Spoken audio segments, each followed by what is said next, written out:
புதிய கல்விக் கொள்கையை ஏற்றுக்கொண்டால்தான் நிதி வழங்குவோம் என்று மத்திய அரசு சொல்வது தவறு என்று சபாநாயகர் அப்பாவு தெரிவித்துள்ளார். கருணாநிதி நூற்றாண்டு விழா கொண்டாட்டமாக சட்டமன்ற நாயகர் கலைஞர் என்ற தலைப்பில் மாநில அளவிலான கருத்தரங்கு மற்றும் பேச்சுப் போட்டியை சபாநாயகர் அப்பாவு தொடங்கி வைத்தார். பின்னர் செய்தியாளர்களிடம் பேசிய அப்பாவு, புதிய கல்விக் கொள்கை தமிழ் சமுதாயத்தை, தமிழ் கல்வியை குழி தோண்டி புதைத்துவிடும் என்று கூறினார். எனவேதான் புதிய கல்விக் கொள்கையை எதிர்ப்பதில் தமிழக அரசு உறுதியாக உள்ளது என்று கூறினார். புதிய கல்விக் கொள்கையை ஏற்றுக்கொண்டால்தான் நிதி வழங்குவோம் என்று மத்திய அரசு சொல்வது தவறு என்று கூறிய சபாநாயகர் அப்பாவு, அது மக்களின் வரிப்பணம் என்றும் தமிழ்நாட்டிற்கு உரிய நிதியை மத்திய அரசு வழங்க வேண்டும் எனவும் தெரிவித்தார்.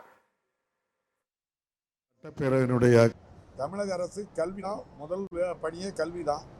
ஆகவேதான் பட்ஜெட்டில் 44,000 கோடி ரூபா பள்ளி கல்வித்துறைக்கு மட்டும் நம்ம ஒதுக்கி பண்ணியிருக்கோம். இந்தியாவிலே கல்வியில் வளர்ந்த மாநிலம் நம்முடைய மாநிலம் தான். ஆகவே 1 முதல் 14 வயது வரை கட்டாய கல்வியில் 99% மாணவ மாணவிகளை படிக்க வைக்கும். 12 முடிக்கும் போது 89% மாணவ மாணவிகள் படிக்க வைக்கிறேன்னா இந்தியாவிலே முதலிடத்தில். படிக்க வைக்கல தமிழ்நாடு தான் முதலிடத்தில் இருக்குது, மாற்று கருத்தல்ல. அதே போல் ஒரு கட்டமைப்பும் இடைநிலை கட்டமைப்பாக இருக்கட்டும், அதே மாதிரி உயர்கல்வி கட்டமைப்பும் ரொம்ப சிறப்பாட்டு நம்ம தமிழ்நாட்டில் இருக்குது. அதனால்தான் ஒன்றிய அரசு தருகின்ற புள்ளி விவரத்தில் 100 கல்வி நிறுவனங்களில் 31 தமிழ்நாட்டில் இருக்குது. இவங்க அந்த பெயரை மாற்றி சக்கர சிச்சியாவோ என்னமோன்னு ஒரு பேரை வச்சுருக்காங்க. அந்த அமைப்பின் மூலம் இப்போ பணம் தராங்க. 2018 அதுக்கு நிதியும் ஒதுக்கியிருக்காங்க. அந்த நிதியை புதிதாட்டு 2020 ஒரு கொள்கையை கொண்டு வந்திருக்காங்க, புதிய கல்வி கொள்கை, நியூ எஜுகேஷன் பாலிசி. அதில் இருந்து அதை நீங்கள் ஒத்துக்கிட்டாதான் நாங்கள் உங்களுக்கு இந்த நிதியை தருவோங்கிறாங்க. அது தவறு, மக்களுடைய வரிப்பணம். ஆகவே அந்த அடிப்படையில் அந்த நிதியை எங்களுக்கு தரணும்.